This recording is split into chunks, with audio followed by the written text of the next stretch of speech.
Hello, everyone, and welcome to the World Series of Commander. I'm Christopher Lawrenson, and joining me today is Timmy T1000 from CEDH Budget Brews. Today, we'll be talking about Budget CEDH, CEDH being competitive commander, and how you can adapt those build strategies to your deck building in both casual and tournament gameplay. But before we get into that, Timmy, why don't you tell us a little bit about yourself and what CEDH Budget Brew is all about? I'm, as you said, I'm Timmy T1000. I am the server owner and essentially content manager for the CDH Budget Brews Discord and YouTube channel, where we generally specialize in $500 and up budgetized CDH decks. Though we do have some that go lower, and we do also help casual non CDH players who happen to fall into play groups that are kind of in arms races, or they need help optimizing some just to kind of help keep pace with other players in their play group. um, we have a website that features resources. Those include mana based template, tutors, ramp, interaction, stacks pieces or boards, permanent based interaction, and tutors.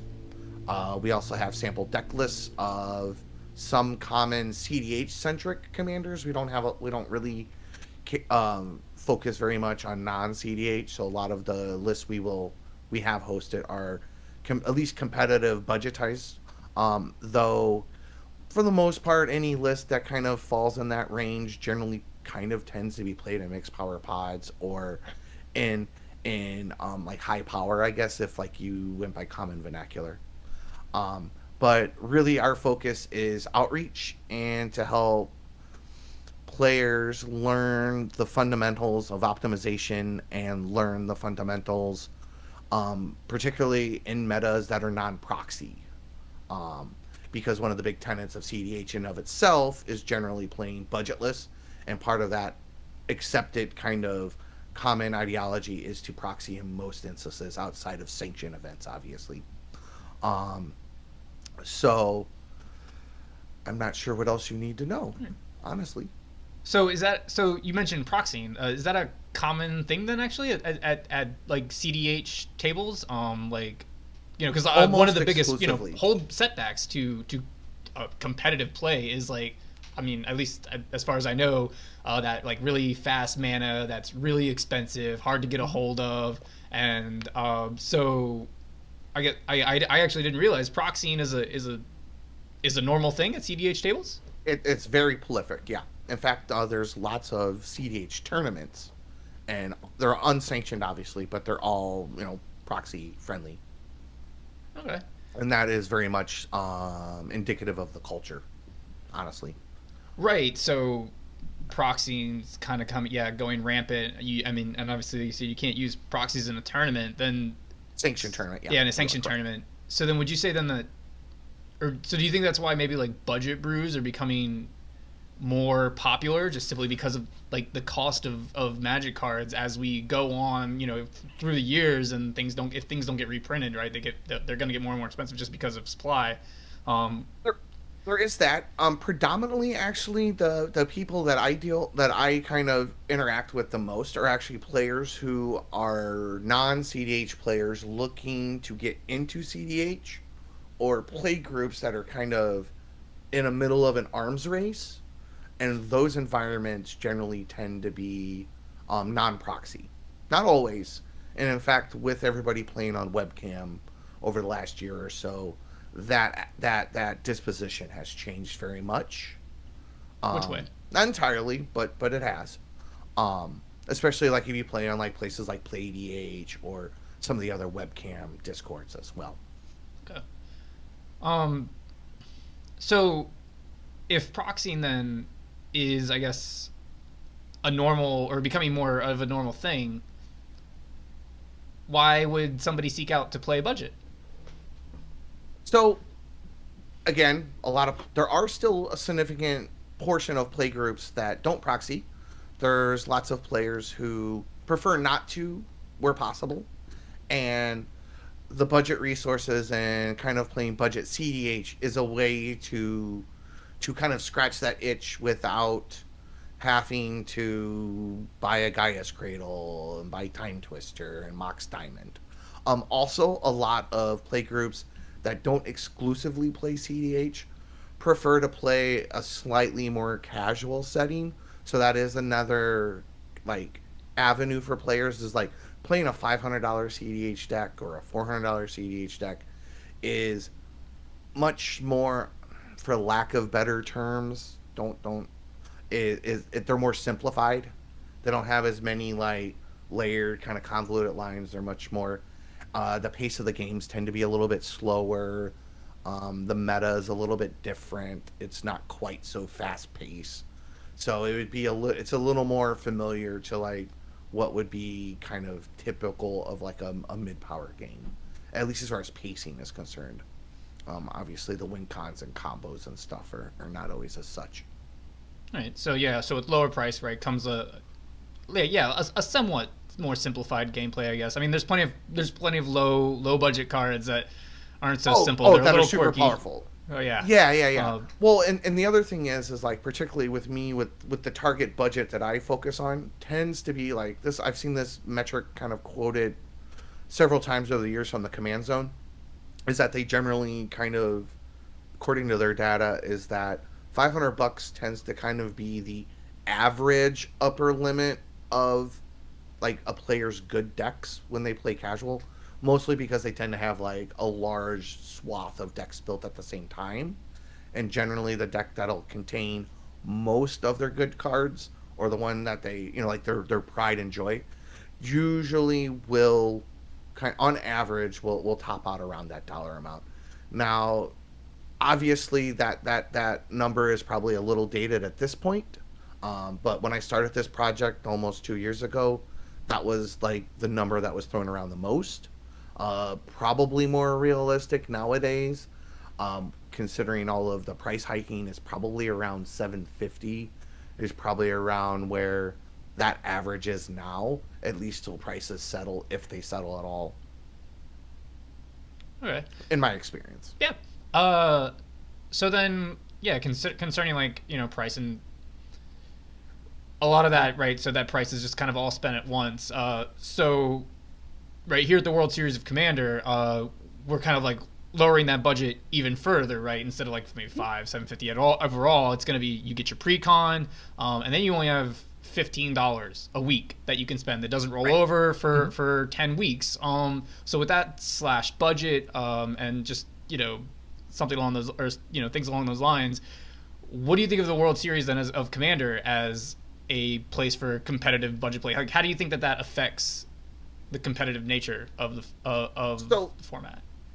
I mean, you could do a lot with $15, and so one of the things that's nice, like even using the $500, using the pre-cons with it, I have found that the gameplay can be very dynamic and can be very fulfilling and very fun, as well as still technically complicated, as long as everybody's kind of punching at the same level. You know what I'm saying? Like, that's one of the big things with CDH in and of itself. It's not so much the budget, it's not so much the decks, it's that everybody is playing at that level. And the same would be true with the World Series of Commander, is that, everybody starts out with a precon. Not all precons are created equal, but, I mean, they're in a decent range within each other. And then the budgetary restrictions kind of forces people to have creative like workarounds for deck building, and it being a competitive event, everybody will generally focus towards winning instead of having my theme deck or my lady looking sideways or whatever. So you'll kind of see less of that. Plus, considering the fact that you're starting with a pre-constructed deck and you have a very limited budget to upgrade each week with no carryover, it will limit to an extent. But there's lots of options. I mean, a good example of a budget card that is very ubiquitous, very powerful, is Counterspell. Counterspell is 2 blue, counter target spell, and it is about $2. Yep. Counters everything. Like, right. And there's lots of those types of cards that I feature on the website. To that is definitely available as like resources for people. Like, not everything I host up there is 20 to $50. Most of it, in fact, I try to usually cap out at like 25. But there's lots of $1, $2, $3 options to at least help fill those gaps. Right. Yeah. So you mentioned something interesting that I haven't really ever thought about, and that was that competitive EDH isn't necessarily about playing the most expensive cards. It's about everybody being at the same level. Like, It, it yeah. is a lot in a lot of sense, and a lot of the strife on both ends of the community, from like from a non CDH perspective and from a CDH perspective, can kind of come from when one group tries to kind of impose its, like, I want to play my non CDH deck against CDH decks, or vice versa. Mm-hmm. Um, the this going from CDH down is called pub stomping. There's not really like a term for it the other way, but it Right. does happen. Right. Because I mean, yeah, just as as just as much as the non, well, the not the budget I don't want to call them non CDH player, just in light of that kind of like thought process. So like the budget Yeah, player, no, I agree. yeah. So just Yeah. the way that the budget player, doesn't want to play against the non-budget deck, Right. the non-budget deck probably doesn't actually want to play against the budget. No. It's not fun for them. They don't want to No. pub stomp you. And I mean, unless they're trash No, human it beings, takes. you I mean, don't want to play with them anyway. there's no. Yeah, there's no fun. Yeah, like that's the thing. they're playing when I solitaire play- at that point. or they're just being oppressively, like they're playing an oppressive control deck. Like there's no. I mean, a lot of signing up for multiplayer, particularly when you're playing competitive, or in a competitive nature, is the fun of your opponents at least putting up a fight a little bit. You know what I mean? Mm-hmm. Like even decks like Sovala and Godo, like even though they're notorious for not counting to 11 and just playing Godo and winning, you still need to know your timing, your mulligan. You have interaction in your deck. Like you might need to remove a Stax piece or use your red elemental blast to counter a Force of Will or things like that. And a lot of the fun is that dance of navigating to that end goal. And that can be true at any budget. That can be true at any power level. That can be true just jamming precons against precons. Like a good example of the tournament. Like the first week you pick a precon, and when we get to my deck list, you'll see that not all of those precons are created equal, and some of them will be more favored, especially early on in the series compared to others. Mm-hmm. And I have some thoughts on that. Now, granted, they're not backed up by data. It's just my personal experience, because I've been playing Commander a long time, and I've played a lot of these precons, particularly the older ones. And so from a competitive standpoint, and from a building standpoint or a playing standpoint, so the World Series of Commander, right? It's not a 4-player pod. It's a 1v1 format. Do you think anything changes? Yeah. Do you think anything changes in your deck building strategy or your competitive, like the way you build? Mm-hmm. Yeah. I mean, as with all things, you have a meta, and that meta will be dependent upon your opponent. And if you only have, like, it's much easier to interact with one person than with 3. So you can build your deck in a way a lot of your answers can be more narrow. You're only Infect is infinitely more viable when you have one person to deal 10 to instead of 30. Combat damage is infinitely more viable when you're dealing 40 damage instead of 120. Just as an obvious example. Right, yeah. I mean, as a ratio, I guess. I mean, obviously there are competitive aggro decks, but when you come to a 4-player table versus a 2-player table, I would imagine competitive decks tend to be less and less aggro the more and more players you get. Even aggro decks, at least in CEDH, win with a combo. Like they have the capability to do manual combat. Mm-hmm. Najeela is a good example. Winota.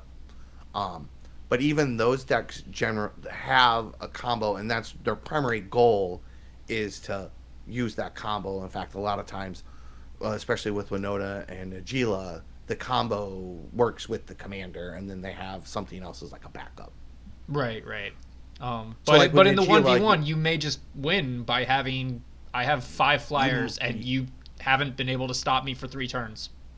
right, like with like in a 1v1 commander, like you could play Nagila, activate her 6 times and kill people. Actually, it's not even 6. That's the combat math for 120 damage. Sorry, I don't know how much for 40, but I think it's 3 combat steps. It's significantly less, and you may Yeah, not, I and think you it's don't need 4. infinite mana to do it. No, I mean I think you only need 4 combats with Nagila manually to kill people. It gets infinitely easier. So, Right, in fact, so, I forgot that I had forgotten that this was a 1v1 tournament. So I would probably actually build my deck different than how I have planned on building. well, we can talk about that then as we're going through. Yeah, for That'll sure. be good. Like you can look at like, okay, this is how I would have done it for 4 player, but there's these small little differences where I'm like, this might be better.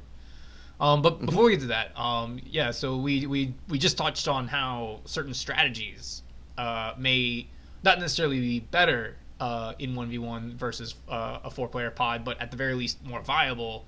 Do you think the color pie like also shifts to what colors maybe are better 1v1 and aren't? Like, so for starters, what do you think are the better, what are like, go-to colors in multiplayer competitive?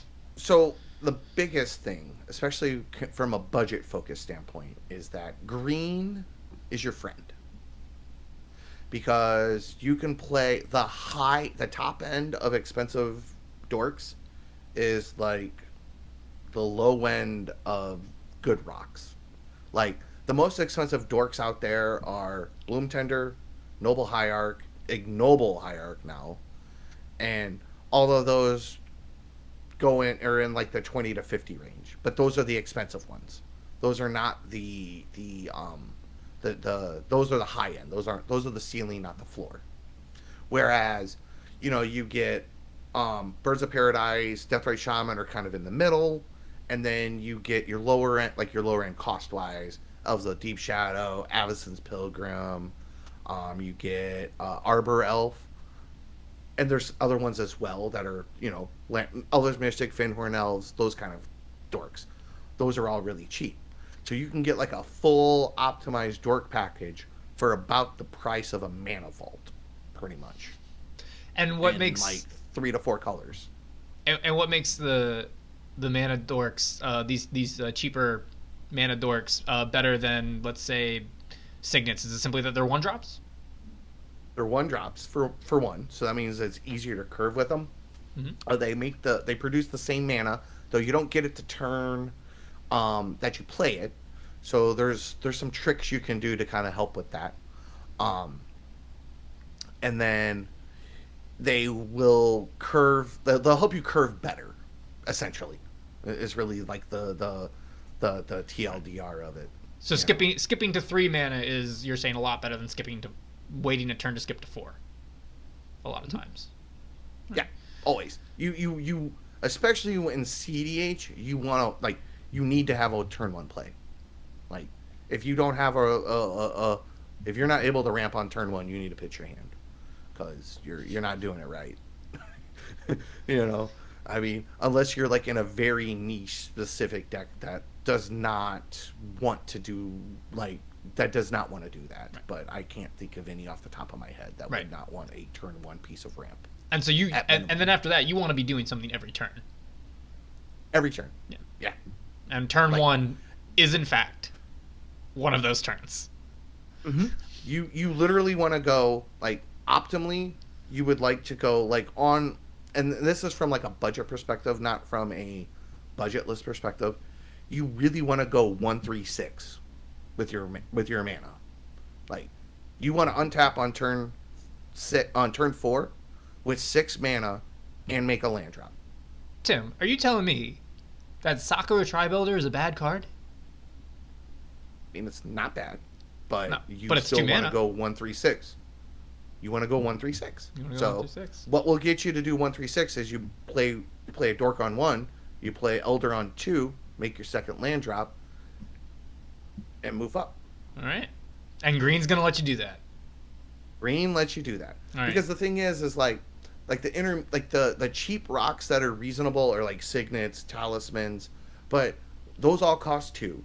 And if you're on a budget, you don't really have very effective ways without dorks to power them out early.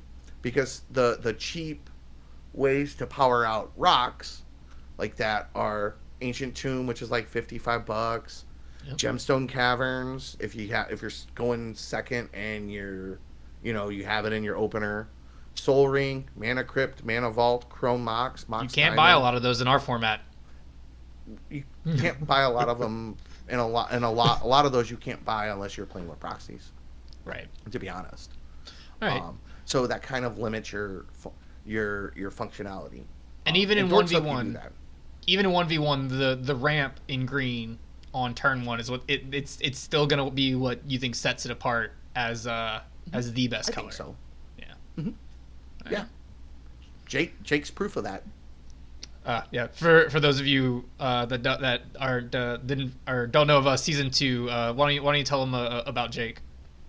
Oh, Jake. He goes by Elemental Whisper. He's a friend of mine. He wandered into the CeDH Budget Brews Discord maybe about 6 months ago. And when he was initially telling me about this tournament, I kind of, gave him some advice and some ideas. And he is, 14-0? He has not lost a single game. Yeah. Yeah. And we're going in that we just finished our 7-week preliminaries, and we're about to go into our finals. Yeah. And he didn't, the advice I gave him was essentially go with green base ramp and pick something that will leverage that well. I mean, that was and I told him to focus on his ramp and fix his mana base first, which kind of leads me into the next thing with these precons. If you want to talk about them, I don't know. Go for it. No, roll on. Okay, that's why you're here. So when you look at these precons, you'll notice that there's about, I think, a lot of them have about, other than the mono-color decks, a lot of these 3 and 4 color lists will have 13 to 15 lands that come into play tapped. The first thing I would do is work on getting them out. Even if I am just replacing them with basics, I will get them out. I do not want lands that come into play tapped unconditionally. Even if they're tri-lands? I don't care if they make 9 colors of mana. The problem is again, that tempo loss you get from the land coming to play tapped unconditionally.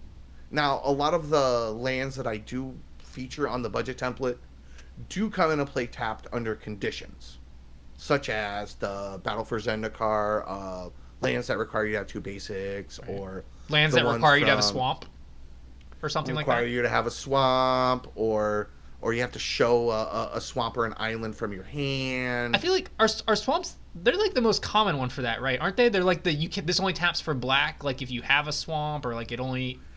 I'm not sure. I know. We'll look that up. Mono black tends to be very deep in and of itself, so that's a possibility. But so I generally tend to strip out all of those, like Jungle Shrine, Terramorphic Expanse. I just cut all that stuff immediately, and even if I can't afford to add other things, I'll just put basics in those slots. Is that going to hurt your mana fixing though? It can, yes. And there are a lot of cheap options to kind of help with that. A lot of the lands that I do feature are in that 3 to 5 range. So, and you will find that even just putting in a few of those will help shore up. But the most important thing is to not, because if you can't play your dork on 1, and then you can't curve into your next one on 2 because it's coming into play tapped, you're not able to keep pace with the game.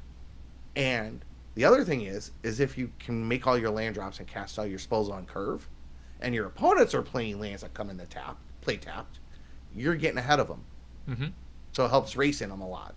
That's another thing to think about. I know we're talking about the precons right now, but I just want to like real quick while we're talking about like turn one, and you're talking about no tap lands, they slow down your tempo. Does that that means like not only then would your strategy be get rid of these tap lands, get rid of these things that slow you down, and I talked about mana fixing. I guess another then important fact, turn one is mulliganing aggressively. Yep. Like, so if your hand, like, for example, is those lands that you, like, have to have a swamp in play for it to come into play untapped, and those are the only lands you have in your hand and you have no swamps, you have to pitch that hand. That hand is unplayable. Because you can't afford to go land tapped on one, land tapped on two. Even if you don't die, you're so far behind that you'll have a hard time catching up. All right. Especially particularly in a competitive setting. Like, even if the competitive setting is pre-con battles, like, that are slightly upgraded, like, in a competitive environment. Like, obviously in a casual environment, these do hold true, but not necessarily, like, if that's what your play group isn't into, like, I do want to put that caveat out there. All right. So yeah, I threw us off course there. You were talking about the like upgrading or like precons out of the box, taking out tap lands. Was there more on that? Yeah. So basically, when you look at these precons, and this is pretty much universal against all of them, you'll notice that a lot of the mana base, there's tons of these like common and uncommon lands that come into play tapped. There's a lot of high CMC, like 5, 6, 7 drops. I mean, like, for example, one deck that I just happen to have on hand here, its average CMC is 2.55. Or, I'm sorry, no, 3.46. It's a little high. That's really high. Especially if you're trying to, like that's higher than a standard deck. That's higher than Popper, even.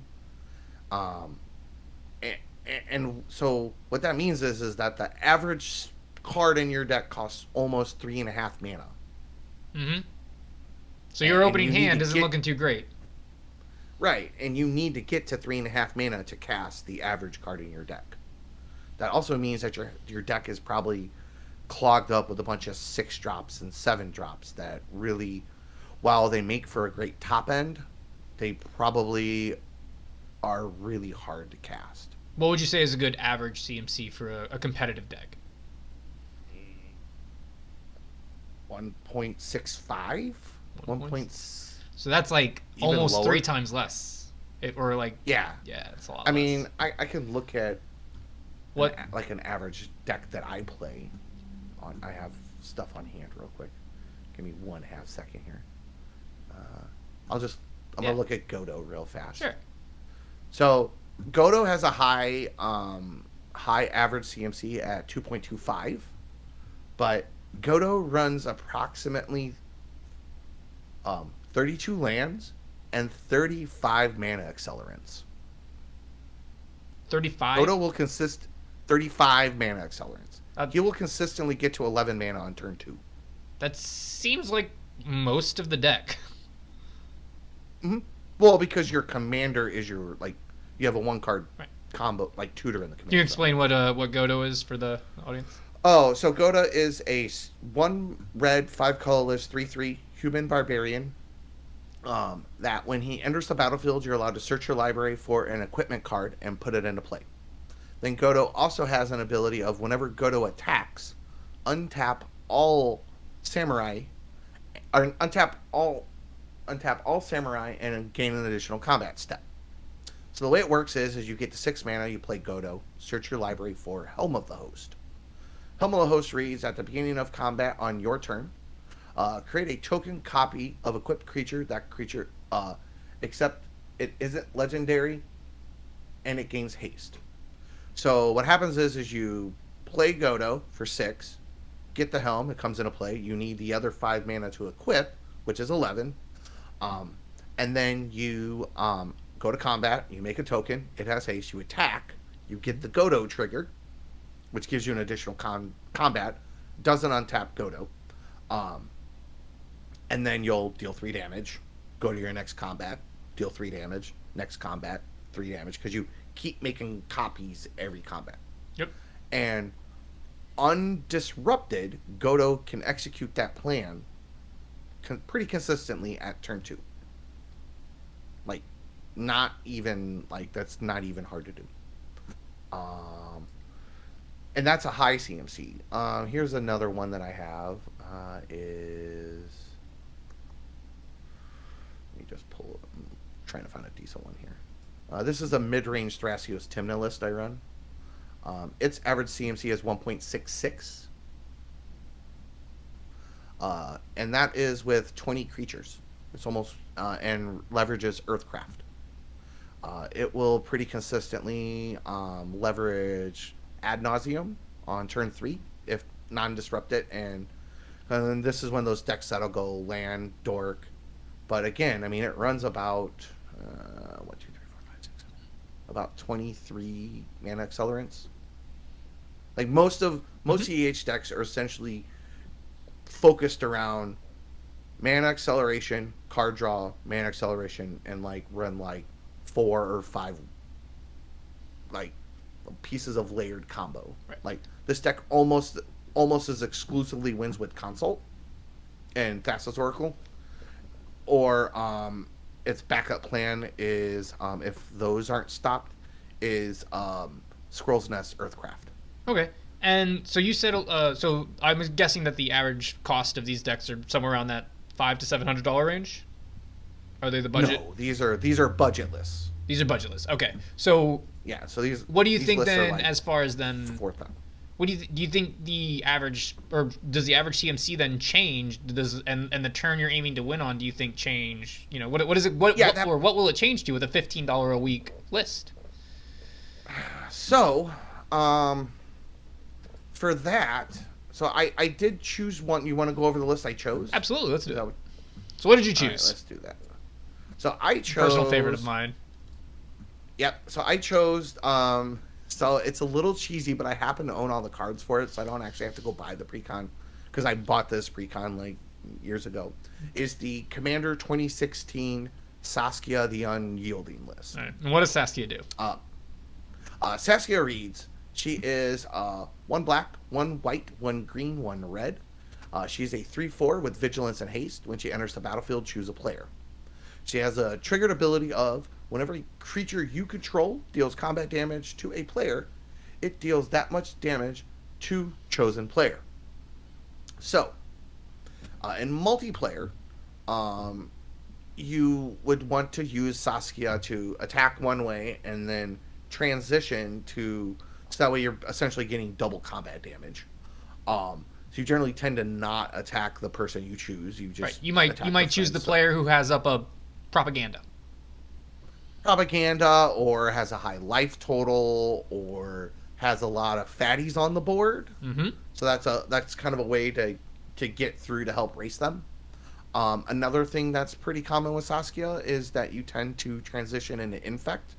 That strategy is infinitely more viable in 1v1 Commander versus multiplayer because you're not trying to deal 30 Infect, you're just trying to deal 10. Right. And for those of you, for the viewers at home that may not realize, if the player that you choose with Saskia, if you hit that player with damage, Saskia will trigger and hit the player again. You will, in fact, do double damage against the player you chose, essentially. Yep. Mm-hmm. Exactly. Very, very quick, very powerful there. Yep. For example, in a 1v1 format, Saskia, by herself, with an Ignoble Hierarch in play and a Tainted Strike, which is a 1 black instant, give target creature +1/+0 and Infect, would threaten lethal. What does the Ignoble Hierarch do? Ignoble Hierarch is a 1 green Goblin Shaman with Exalted, and it will generate a black, a red, or a green. Now, currently it just got printed in Modern Horizons 2 and is definitely out of budget for this event. Mm-hmm. But what does Exalted do? Example. It gives you an additional... Yep. Whenever a creature attacks alone, gives it +1/+1. Right. So one Saskia, and just maybe one thing that gives Saskia Exalted plus infect and a +1. Yep. Yep. And that could also equally be done with Saskia plus like mutagenic growth, invigorate, Might of Old Crosa. There's a lots of cheap pump. Giant growth. I mean, if you can give Saskia infect pretty much any pump spell that has been printed that is reasonably costed will threaten lethal if she connects. I believe they've got one with Delve, so if you've like already cast a bunch of cantrips or something. There's the one with Delve. Yeah, well, it doesn't mean you don't like. But it doesn't mean you can't cast a bunch of spells. Yeah, you can fill up your yard just as good in Sans Blue. So that is probably, I would say, the strongest strategy with Saskia in a 1v1 format. I actually, pre-show, I was actually talking about this. I forgot that it was a 1v1 structure. I thought it was multiplayer. Mm-hmm. So I actually went with Kiki combos. So that's another point to think about. So when you are... So not only will Dork-based ramp kind of help give you better consistency, non-blue decks, the cards that go in them are cheaper. Especially the lands. Like if you look at the mana-based template I have, not to constantly plug it, but it's pretty applicable to the conversation. Pretty much on every category, the lands that have blue in them are more than the lands that don't. And that's because they're seen in like Modern and Legacy and stuff like that, right? Yep. They tend to see more competitive play, and the ones that don't make blue, not to say that there are non-blue decks in those formats, because there very much are, but that just overall there tends to be a higher density of blue-based decks in those formats. It's so like therefore their version of our green. Yeah, exactly. Yeah, totally. But almost card for card. So one of the advantages of picking this deck is that even though it's in 4 colors, I have access to a lot of very inexpensive mana fixing. Like I can play Landwater Waste is 86 cents and it makes green black. I can run and then being in the Sans Blue, I can run 3 out of the 5 Battle for Zendikar lands, which are fetchable duels that come into play untapped, as long as you control 2 basics. So remember that thing about taking all the tap land, replacing all basics. I'll pretty much always consistently be able to play that untapped once I hit my 3rd land drop. All right. And so in a 1v1 format, you would run Saskia as an infect then? Probably yes. Yeah. So more so than what I had initially. Yeah, no. So explain what you had though initially, and I'm sure it also though would probably still do well in a 1v1 format. It would do decent if it's fast enough. So yeah, so the first thing I did, my first week. Let me switch over to my. I have to switch over to my custom tags real quick. 1 second, so I can. I had it set to the regular view. So here's a cute thing about Saskia. She has a creature built into her deck that will allow you to kill everybody with Kiki Jiki and Village Bellringer post combat. It is called It's called Zerta Druid. Zerta Druid taps for a green, and whenever you tap it, it deals 1 damage to each opponent. So there is a Sans Blue stacks deck in CeDH called Blood Pod. And the way that deck wins is with Kiki Jiki, Village Bellringer, Felidar Guardian, creating like infinite untap effects, or you blink Kiki a bunch and you right. So Kiki Felidar Jiki Guardians. Correct. Taps and makes a token copy of a creature and gives it haste. Non-legendary. And gives it haste. Non-legendary, and Kiki has haste too. Right. Which so the way then that you would work copy is... the guy that pings, and then what does the Felidar Guardian do? No. You don't even copy the thing that pings. What you do is you copy... So with Village Bellringer, you tap Kiki, make a copy of Village Bellringer, untaps all creatures, including untapping your Druid. Ah, I see. Repeat. And you keep tapping the Druid for mana, and then it deals damage. Or you can just attack with all your Village Bellringers, but sometimes you get things post-combat. Like off of like Timna draws or something, which is a very common thing. Mm-hmm. And then the Felidar Guardian will blink Kiki and just make infinite Felidar Guardian, so it won't work as well. But I did want to highlight the Village Bellringer. So what I did was the first week, I decided I would include 6 cards. Those cards are Avinson's Pilgrim, Felidar Guardian, Kiki Jiki, Village Bellringer, Wild Growth, and Yisan. So what that is 1 CMC ramp pieces, and then 3 out of the 4 combo pieces that I am porting over from the budgetless Blood Pod, and then 1 tutor. And what I would do is I would replace all of those high top end 6 and 7 mana, like big Timmy cards that are fun, but I'm trying to win the game and I'm trying to get under people. And then I would have done week 2, I would have done an Arcane Signet, a Cinderglade, Karmic Eye, which is the last piece for the Kiki combo, because that allows you to reanimate Kiki.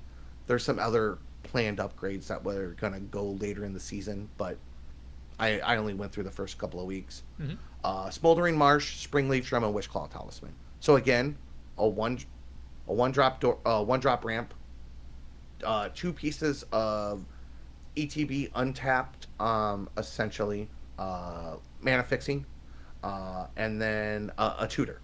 So I've already added 2 tutors to the list. I've already added a relatively compact combo that is creature based and easily fetchable. And then I've already added 3 pieces of 1 CMC ramp. So by the end of week 2, my plan was to port this deck with 2 additional tutors, 2 additional pieces of low CMC, 3 pieces of low CMC ramp, the entire combo package, ways to get it, and mana fixing. By the end of week 2, $30 in. And then I would proceed to week 3, was going to be a little bit bigger. I was going to add Shared Summons, Quirion Ranger, which actually helps shore up Yisan and allows me to win with Yisan faster. Occam Adversary, which is more card draw. Landwar Waste, which is more mana fixing, that's cheap. Landwar Elves, Elvish Mystic, Destiny Spinner, which is protection. Dark Ritual, again, low CMC fast mana. Quarter Calling, another tutor. Canopy Vista, more mana fixing. And Arbor Elf, more low CMC tutor or mana ramp. Right.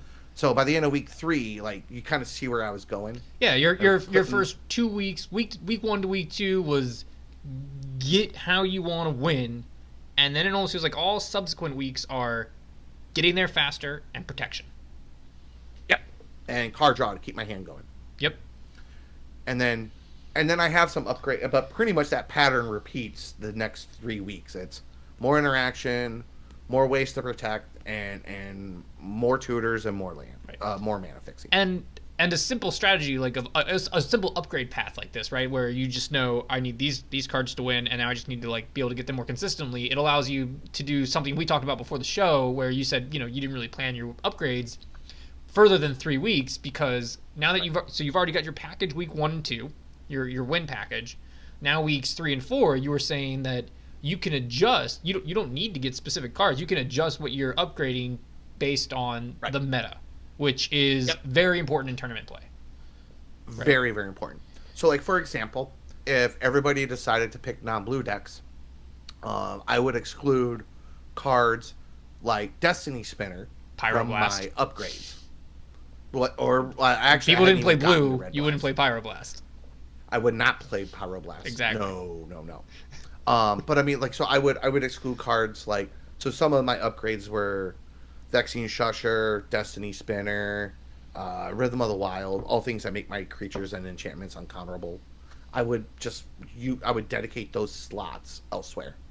I would not get Pyroblast. I would probably start working on getting more hand attack in, like Duress is a good piece of interaction, Nature's Claim, Natural State, Disenchant, even. Yeah. There's a lot of Boros decks in season 2 right now, and I'm playing a mono black deck, and so my big interaction pieces are things like Duress and other things that attack the hand. A Hymn to Turok was a week 2 upgrade. I was like, this seems good.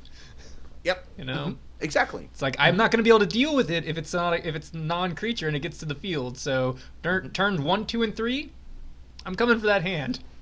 Now I am in more colors. I do have that advantage where I can. Yep. Like I can play Abrupt Decay. I can play Assassin's Trophy. I think it's within budget. But the problem maybe. with like something like Assassin's Trophy is I think it's like $13 or $14. That's a whole week's worth of upgrades. Yeah, that you're not going to get that in the first 3 weeks probably. No, I need. What I'm going to try to do is, so I'm going to operate under the assumption of, from my interactions with non I don't have a better term. I don't want to say casual player because I don't think I don't think people who play mid power are necessarily casual. They just are playing not to the extreme I am. Right. So but we're talking about trying to win. Even if you're playing this tournament casually, some people aren't, and you're trying to win this tournament. So yeah. So okay. So even players non. Anyway, my plan was to kind of go that I was going to operate under the assumption of most people's natural deck building habits, which was to put in the big splashy stuff, the big powerful things that they want to do on their top end first, and then they'll get in about 3-4 weeks and then realize, oh crap, I need to be able to get there. So my basic plan would be to focus on getting under them early, so that way I could steal some wins just based off speed and consistency, and then build and then customize my hate package based on how the meta develops. Essentially, that would be my plan. all right. So like if I started seeing a lot of graveyard strategies, like my week 5, one of them was Anafenza was one of my planned slots because she's good for like Marin is a very like graveyard recursion is very popular. Oh yeah. My discard strategy got very bad when I went against the Marin deck. Yeah, exactly. I'm just going to exile all of his creatures and then make my Saskia bigger in the process. Oof. Yeah. It's a big oof. Big oof. Collector oof would be a good one against all these Burrow decks. That is true. All right, and then one final question I have for you at the moment is, do you think so? A lot of people, right, are going to play this tournament, and then want to take their decks from maybe this 1v1 setting to a 4-player pod, right? You know, a normal setting. Do you think that's going to be something easily feasible to a list you might curate to 1v1? Oh yeah, totally. I mean, these lists are originally designed for multiplayer, so I mean, as long as you're willing to, I mean, you can do anything with enough money, as far as that's concerned. But you could pretty handily take most of these lists and then report them back over into multiplayer pretty easily. They may suffer a little bit of like they might dip a little bit in power level as you have to retool them, but you don't. That doesn't necessarily mean that it's unfeasible. In fact, I mean that's generally how these decks were. Like I said, that's how they were designed to be played initially. All right, that's all I've got. Do you have anything maybe we didn't talk about that you think we should add? So, one of the I guess one of the big things, especially early on in this tournament, like from kind of just, and again, this is just from my previous experience and looking into it, what you'll probably run across is a lot of the newer commanders that are more easily accessible. So if you have a deep card pool or you have a deep collection, you may be able to do things like play a 5-year-old commander deck that this year of commander decks was arguably probably the most powerful. The 2016. And you might find that you can kind of gain an advantage that way. If there is, I would definitely be prepared for lots of interacting with the board a lot. Because one, dork-based ramp is cheaper, and these precons are generally packed with creatures. Yep. So stack interaction is not as important. Not that it isn't important. All right. That's really all I got. Okay. Well, that's about then all we have time for today. Timmy, if people want to, talk to you more or see more of your content, you want to just let them know where they can go? Sure. I have a YouTube channel called CeDH Budget Brews. I run a Discord called CeDH Budget Brews. There's a theme here. There is a website with budget resources that has links to the Discord, links to the YouTube channel called budgetbrews.club. It also has some sample deck lists. It has just all kinds of useful information, access to a large plethora of high power and CDH commanders via the commanders library, as well as primers. Those are actually a good resource for finding ways to insert good interaction and combos into these decks. Not all the combos in competitive commander are $3,000. In fact, most of them, like that combo that I ported over is about $30. That's why it took me 2 weeks to finish it. Well, I think it was 25. So that might be an idea. There's also just a lot of variety for different resources. And I'm Timmy T1000 on Twitter and on Discord. And you can come say hi if you got questions. All right. And yep, we'll get your Discord server, your YouTube channel. We'll get those in the show notes. And then if you want to chat more about the World Series of Commander, you can join us on our social media in our Discord, which we'll also put those in the social or down below, in the show notes. You can find me on Twitter at chrislawrenson.com. Yep, down there. Ring the bell. Likes, Patreon, that kind of stuff. All that stuff. Once again, and yeah, you can find me on our Discord server at Wait Don't Kill Me. And then yeah, thank you for tuning in to the World Series of Commander, and see you guys next time. Thanks for having me. Thank you. Thanks for having me.